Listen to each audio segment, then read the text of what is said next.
जय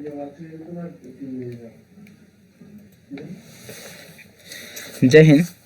तो आइए हम लोग आ चुके हैं इंटरनेट का जो क्वेश्चन जारी किया गया था उसका क्वेश्चन नंबर 16 पे आ चुके हैं। ठीक है ना। इससे पहले हम पार्ट 1 1 से लेकर क्वेश्चन 15 तक बना दिए हैं और आप नहीं देखे हैं तो उससे जरूर देख लीजिएगा। ठीक है। इसका लिंक जो है ना इस वीडियो के डिस्क्रिप्शन में डाल देंगे अथवा जो है उसका हम प्लेलिस्ट भी अलग से बना दिए हैं। ठीक है। क्वेश्चन है निम्नलिखित में कौन बहुपद नहीं है। कौन बहुपद नहीं है। तो देखिए बहुपद नहीं होने का कारण मतलब शर्त क्या होता है। बहुपद नहीं होने का वजह क्या है कि उसका x का पावर जो होगा कभी भी माइनस में नहीं होगा। यदि पावर माइनस में होगा तो वह बहुपद नहीं होगा। पहला शर्त हुआ। और दूसरा शर्त क्या होता है बहुपद नहीं होने का। यदि आपका जैसे मान लीजिए कि 2/x है, यदि यह बट्टे में x आ गया तो वह बहुपद कभी नहीं होगा। ठीक है। और तीसरा क्या होता है, यदि आपका रूट में अगर x यानी कि चर का मान अगर आ गया तो वह बहुपद नहीं होगा। ठीक है। तो देखिए आपका यहाँ पे x सही है, यहाँ पे सही है, यहाँ पे सही है और यहाँ पे देखिए आप देखिए ऑप्शन नंबर डी को देखिए तो आपका जो 1/x² - 2 आ चुका है। इसका मतलब हुआ चर आपका बट्टे में आ गया तो इसका मतलब यह बहुपद नहीं है, बाकी बात तीनों बहुपद है। ठीक है। क्वेश्चन नंबर देखिए आपके सामने 17 है। 17 में क्या है आपका 12x⁵ है और y का पावर कितना है 2 है। उसके बाद आपका है 18x³ और y² है। इसका बोलता है कि मौसा निकालिए महत्तम। तो देखिए ध्यान से 12 को तोड़ सकते हैं हम लोग 6 × 2 6 दूनी 12 और यहाँ पर आप इससे बोल सकते हैं x का पावर 3 गुना x का पावर 2 3 2 5 हो जाएगा। फिर यहाँ पे y का पावर 2 तो है ही। इसे तोड़ेंगे तो आपका होगा 6 × 3 = 18 और इसको टुकड़ा कर सकते हैं छोटा छोटा, उससे कोई दिक्कत नहीं है। x³ गुना y²। तो आपका देखिए HCF निकालना है ना। तो HCF वही संख्या होती है जो दोनों कॉमन मिलता है। पहले दोनों कॉमन आपका क्या आ गया 6 आ गया, 6 ले लेंगे। उसके बाद x³ और x³ तो हम लेंगे x³। उसके बाद देखिए y² लेंगे y²। तो इस तरह से जो है ना अपन का आ जाएगा HCF 6x³ y²। तो ऐसा किस ऑप्शन में 6x³ y² आपका ऑप्शन ए है। चलिए क्वेश्चन नंबर आपके सामने है 18। 18 में क्या है देखिए ध्यान से। क्वेश्चन नंबर 18 को ध्यान से देखिए। 18 में है 64 के वर्गमूल को 64 के घनमूल से गुना करने पर उसका मान क्या होगा। देखिए ध्यान से 64 के वर्गमूल को 64 के घनमूल से गुना करने पर उसका मान क्या होगा। ठीक है। चलिए देखिए ध्यान से 64 का आप निकाल लीजिए। क्वेश्चन नंबर 18 के यहाँ सोल्व कर रहे हैं। 64 का वर्गमूल, ठीक है ना जी, वर्गमूल निकाल लीजिए। 64 का जब निकालेंगे वर्गमूल तो 8 × 8 8 8 64, यहाँ से आपका 8 हो जाएगा बाहर। तो 64 का वर्गमूल हो गया 8। फिर बोलता है 64 का घनमूल। 64 का घनमूल, घनमूल एक घनमूल का मतलब होता है कि 3 गो से बाहर निकले। यहाँ पे आपका घनमूल आ जाएगा। ठीक है ना। 4 × 4 × 4 देखिए 4 × 16 64 और यहाँ घनमूल में होता है 3 गो से बाहर निकलता है और वर्गमूल में 2 गो से बाहर निकलता है। ठीक है। तो 64 का आपका वर्गमूल हो गया कितना 8 हो गया और 64 का घनमूल कितना हो गया आपका 4 हो गया। अब बोलता है क्या गुना करने पर गुना कर दीजिए यानी कि 8 × 4 कर दीजिए यानी वर्गमूल गुना घनमूल गुना कर दीजिए। 8 चौके हो गया 32। तो अपन का आंसर कितना आ गया 32 आ गया। तो किस ऑप्शन में ऑप्शन आपका सी बिल्कुल सही है।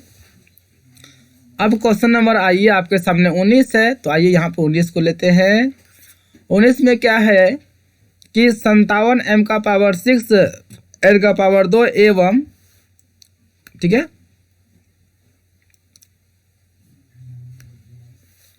देखिए ध्यान से 57 m का पावर 6 n का पावर 2 एवं 19 m का पावर 2 n का पावर 2 का लॉस क्या होगा। तो लॉस पूछा गया है। तो देखिए ध्यान से लॉस निकालिए। लॉस तो 57 आपका है m का पावर 6 और n का पावर 2। तो देखिए 19 तिया 57 फिर गुना यहाँ पे आपका m का पावर हो जाएगा 6 और n का पावर हो जाएगा 2।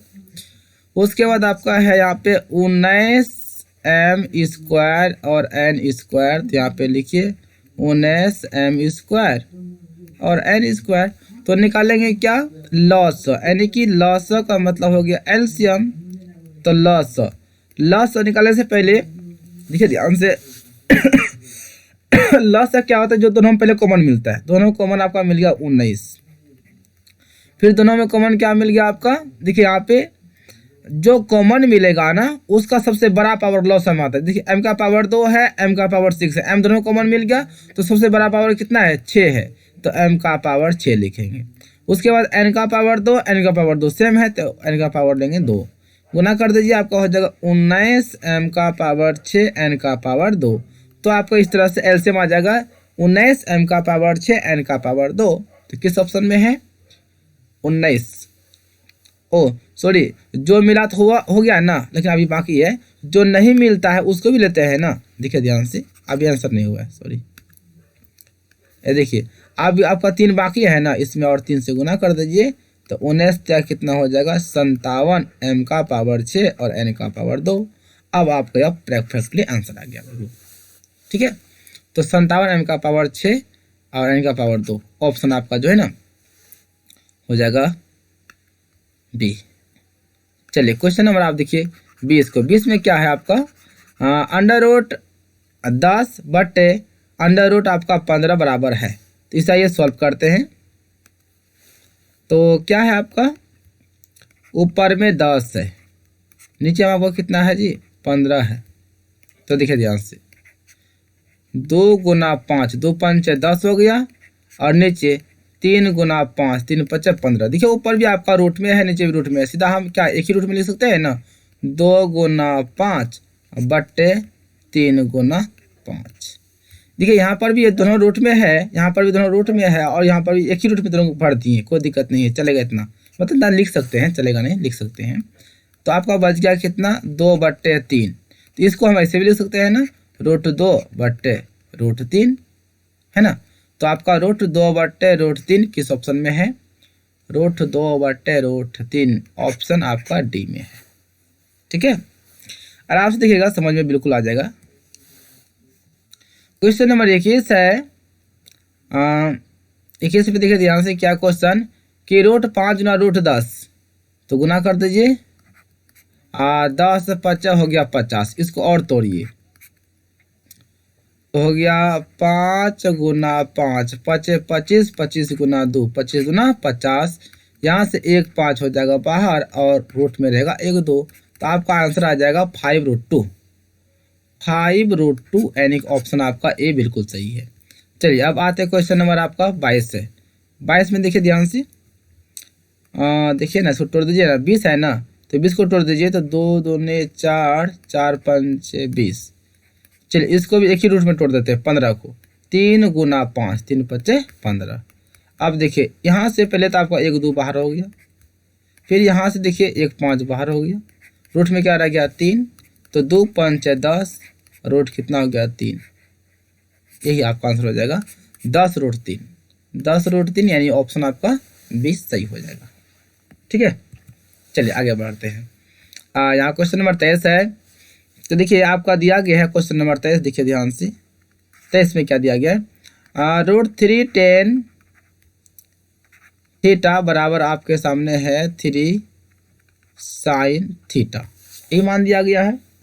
ये देखिए आप उतना टेंशन मत लीजिए, यहाँ पे देखिए आपका है sin² और प्लस कोस स्क्वायर, सीधा सीधी जो है ना, आप सभी जानते हैं ना, एक चीज़ ध्यान से दिखेगा, आप सभी जानते हैं कि sin² थीटा और प्लस cos² थीटा बराबर क्या होता है जी 1 ना होता है। तो इतना दिमाग बच्चे क्यों करेंगे, इसको क्यों सोल्व करेंगे, सीधा sin² प्लस cos², आपका सीधा हो जाएगा आंसर 1।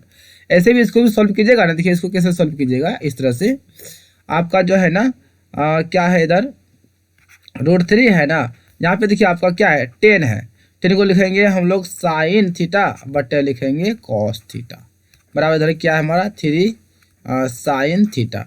तो यहाँ से आपका साइन और साइन कट जाएगा, तो क्या बचेगा यहाँ पे √3 बटे बचेगा cos थीटा, इधर बराबर क्या बचा 3, कुछ नहीं तो 1 है, इधर से गुना करेंगे तो आपका हो जाएगा 3 cos थीटा, इधर से गुना करेंगे, इधर से गुना करेंगे तो आपका हो जाएगा √3।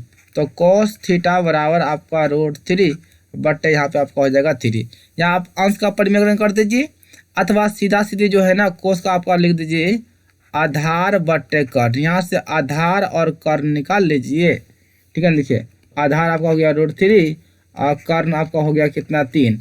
अब यहाँ से निकाल लीजिए आप लम्ब, ठीक है ना। लम्ब आपका हो जाएगा h का स्क्वायर मतलब 3 का स्क्वायर माइनस √3 का स्क्वायर, 9 यहाँ पे 3 घटेगा तो क्या 6। अब यहाँ से निकल गया। अब यहाँ पे जो है ना आप साइन स्क्वायर लंब बटे कर्ण कोस स्क्वायर आधार बटे कर्ण यहाँ से बैठाइए, फिर भी आपका आंसर उतना ही होगा। या फिर आप जब यहाँ पे अंश का भी करेंगे ना, यहाँ पे करेंगे अंश का परिमेय कराने के √3 का परिमेय करेंगे, उल्टा करेंगे, तो फिर यहाँ से आपका थीटा का मान निकल जाएगा, फिर यहाँ से बैठा सकते हैं, ठीक है ना। तो उतना दिमाग क्यों लगाएंगे जब हमारे पास यहाँ सिंपल सी है कि sine square plus cos square उसका वैल्यू 1 होता है, तो इतना टेंशन क्यों लेंगे, ठीक है। चलिए क्वेश्चन नंबर आइए आपके सामने 24 है।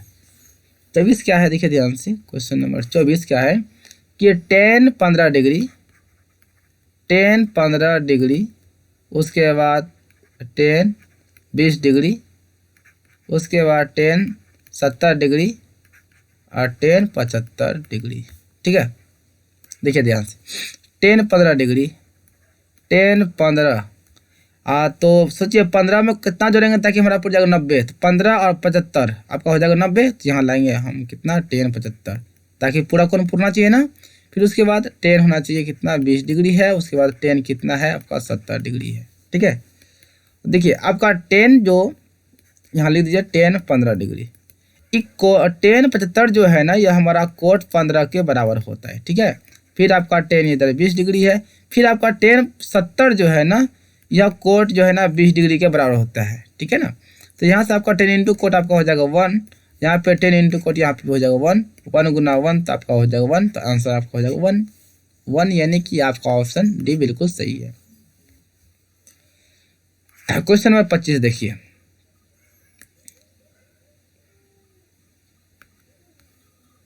आ जाइए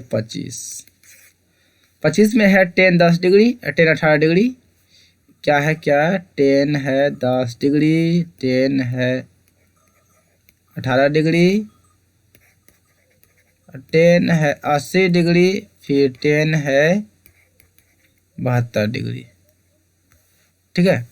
फिर आपका यहाँ पे tan कितना है 45 डिग्री है, ठीक है।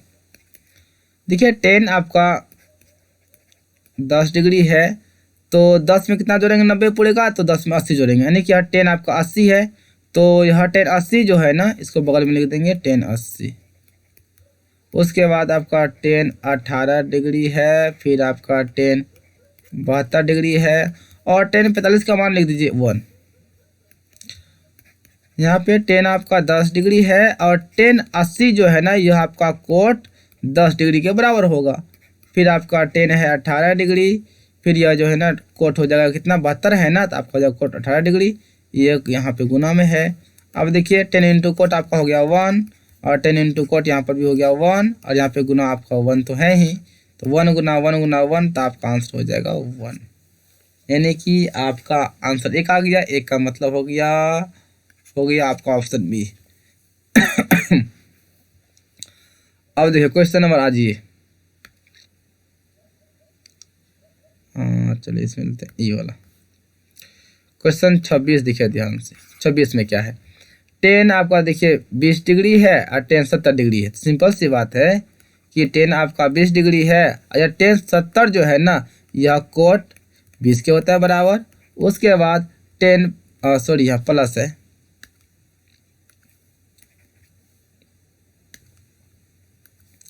यहाँ पे प्लस क्या है देखिए ध्यान से, यहाँ पे tan 45 है, तो 45 का मान कितना हो गया 1, और इस दोनों को सॉल्व करेंगे tan इंटू कोट आपका हो गया 1, इधर +1 है, 1 + 1 कितना हो जाएगा 2, यानी कि 2 का मतलब हो गया ऑप्शन आपका सी सही हो गया। अब देखिए क्वेश्चन नंबर आज 27 में देखिए ध्यान से।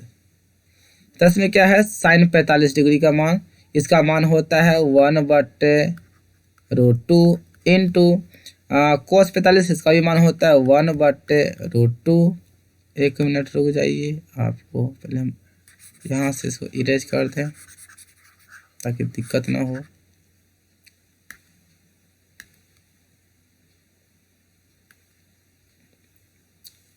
क्वेश्चन नंबर 27 देखिए ध्यान से। टेन 45 इसका वैल्यू होगा आपका 1/√2 इंटू cos 45 इसका भी वैल्यू होगा 1/√2 प्लस cos 45 वही हो गया 1/√2 इंटू साइन 45 ये हो गया 1/√2। तो यहाँ पे गुना करेंगे तो 1 नीचे दो √2 ना √2 एगो 2 हो गया बाहर, यहाँ पर एक √2 हो गया 2, ऊपर में 1 + 1 हो गया 2, नीचे भी आप लोग उत्तम 2 2 1 जा 2, आपका आंसर हो जाएगा कितना 1।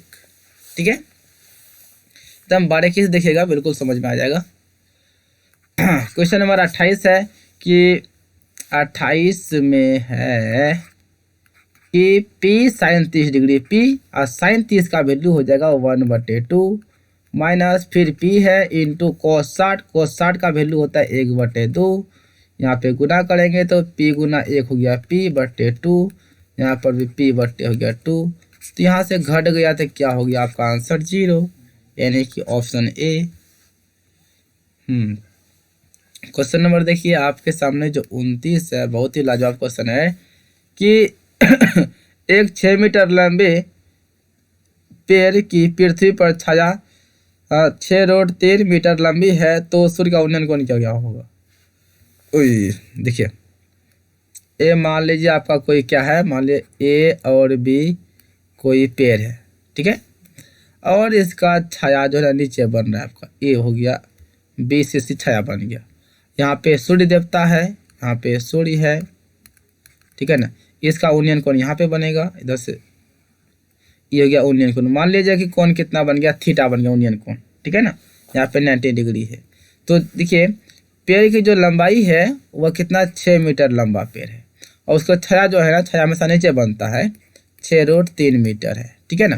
तो बोलता है क्या उन्नयन कोण क्या होगा, मतलब इस थीटा का मान क्या होगा। इस एंगल से देखेंगे तो आपका ए लंब और नीचे वाला हो गया आधार। तो लंब बटा आधार किस में आता है आपका 10 होता है, 10 थीटा। लंब आपका हो गया 6, आधार हो गया 6√3, तो 6 एकम 6, 6 एकम 6, तो 10 थीटा बराबर क्या हो गया 1/√3 हो गया।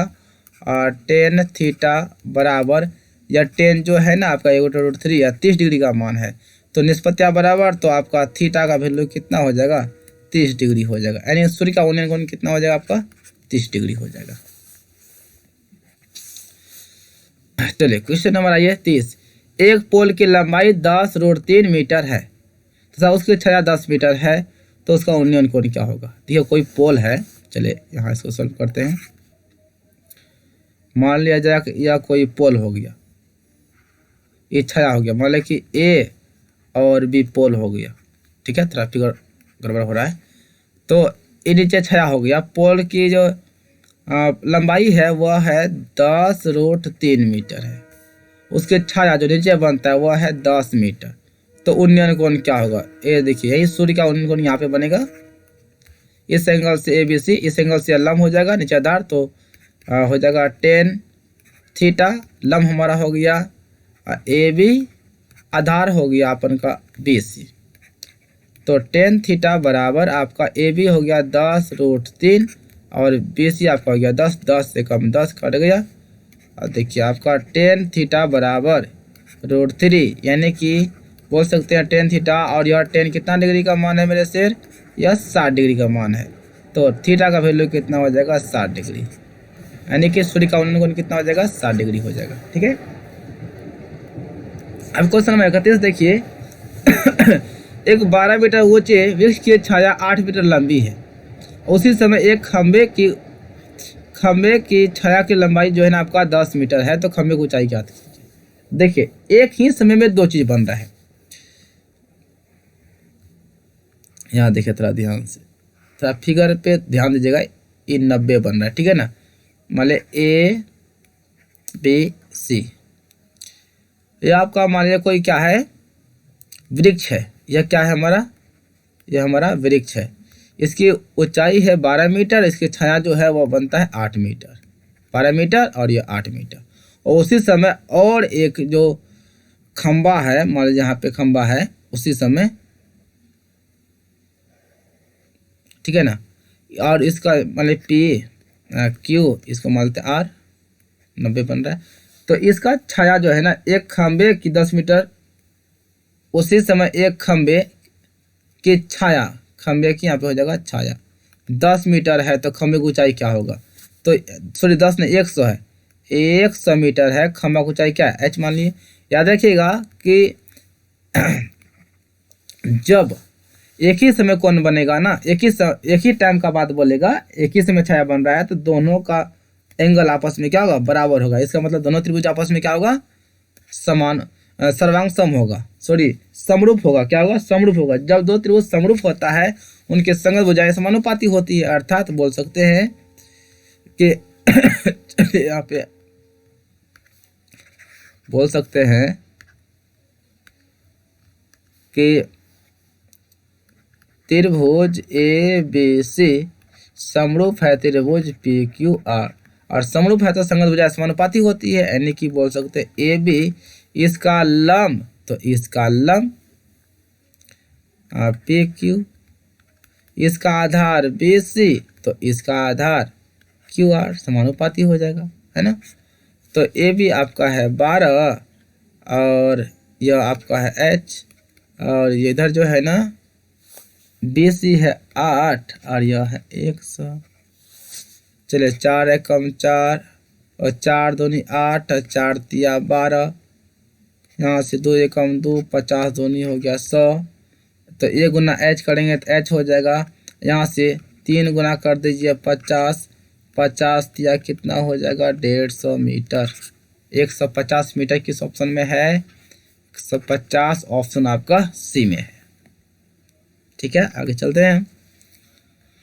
क्वेश्चन नंबर 32 है कि उस त्रिभुज के तीनों नियामक आपका 0 8 0 0 6 0 दिया गया है, परिमिति ज्ञात कीजिए।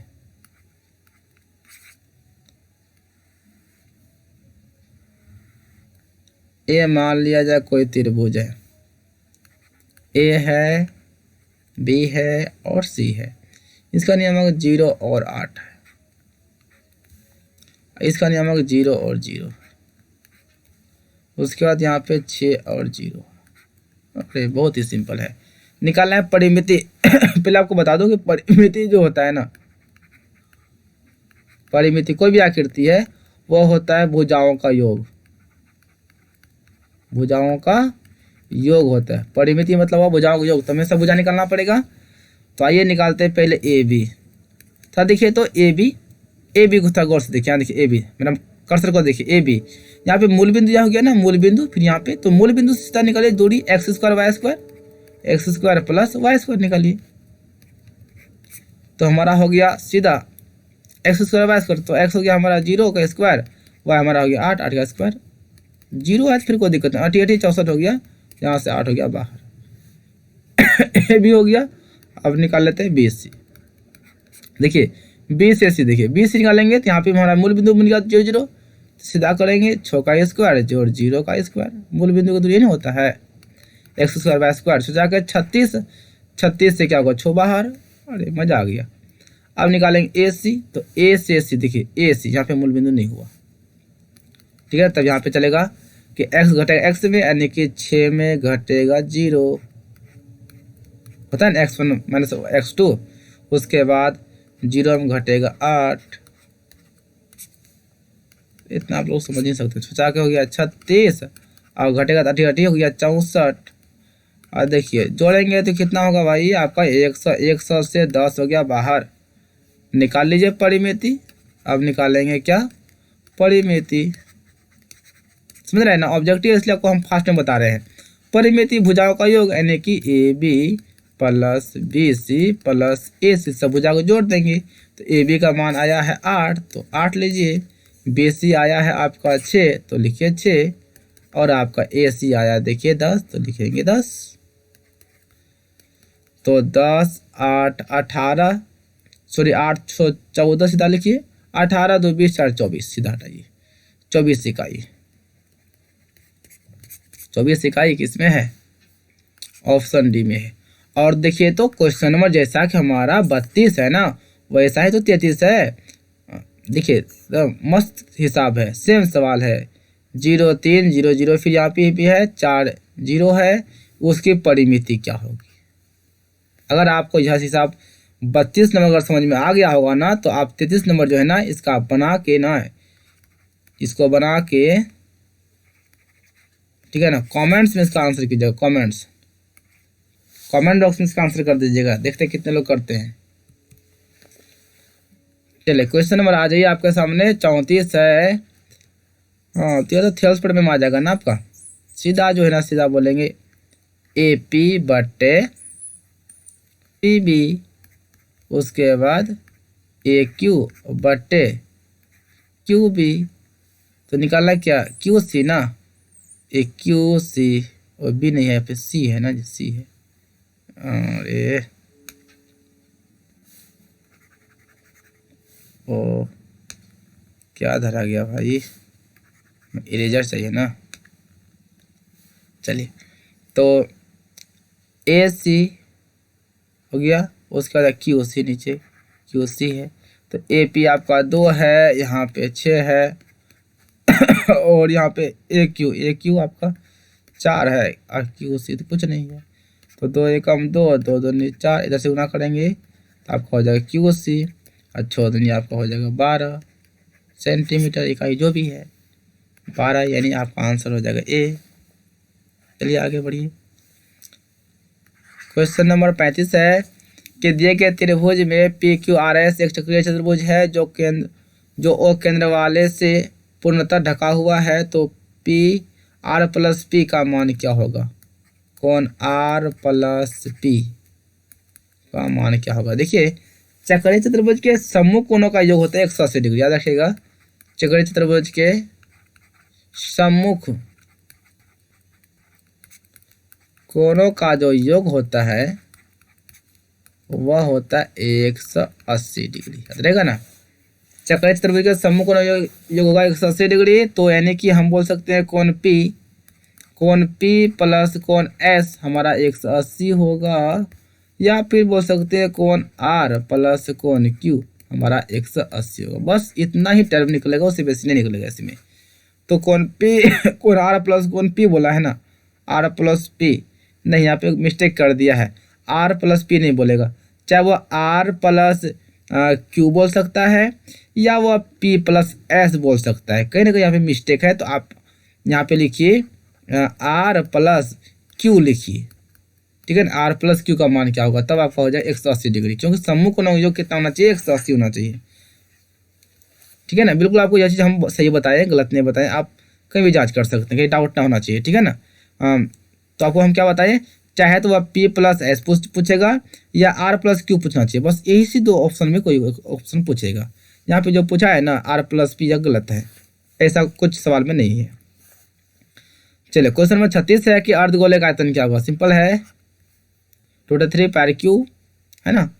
आइए 37 है, द्विघात समीकरण x² minus 2p x minus plus 6 बराबर 0 के p के किस मान के लिए समीकरण के दोनों मूल समान है। तो समीकरण के जब दोनों मूल समान होगा ना, तो d बराबर क्या होता है, 0 होता है। तो यहाँ से a का मान निकालिए, b का मान निकालिए एंड c का मान निकालिए। a का मान कुछ नहीं तो 1 है, b का मान आपका जो है ना माइनस 2p है, और c का मान 6 है। तो d बराबर 0 हो गया, क्यों, क्योंकि दोनों मूल आपस में क्या है, बराबर है। तो d का होगा आपका b² माइनस 4ac, फॉर्मूला पता है सबको। b का मान माइनस 2p है, इसका कर देंगे स्क्वायर, 4 इंटू a का मान हो गया 1 इंटू c का मान हो गया 6 बराबर, इधर 0 है, 2 दूनी 4p² माइनस 6 चौके 24 बराबर 0। तो देखिए 4p² इसको इधर भेज देंगे तो आपका हो जाएगा माइनस से प्लस में, 4 एकम 4, 4 छक्के 24, तो आपका हो जाएगा p² बराबर हो गया 6, तो p बराबर आपका हो जाएगा 6, स्क्वायर को भेजेंगे तो हो जाएगा रूट, तो होगा प्लस, आपको हो जाएगा √6 हो जाएगा आंसर, यानी ऑप्शन सी। चलिए बस आज के लिए इतना ही था, 37 क्वेश्चन था, ठीक है जी। देख लो और है क्या, जी नहीं है, 37 है। अगला वीडियो में जो है ना पूरा कंप्लीट कर देंगे, 3 वीडियो में कंप्लीट कर देंगे, ठीक है ना। तो आपसे वीडियो अच्छा लगता है तो वीडियो को लाइक शेयर और दबा के सब्सक्राइब कर दीजिएगा, दोस्तों में शेयर भी कर दीजिएगा, ताकि आप लोग के लिए हम इस तरह से वीडियो लेकर आते रहेंगे और आप सभी का हेल्प करते रहेंगे। Thank you, best of luck, bye bye. Thank you, best of luck, bye. Thank you, best of luck. ठीक है।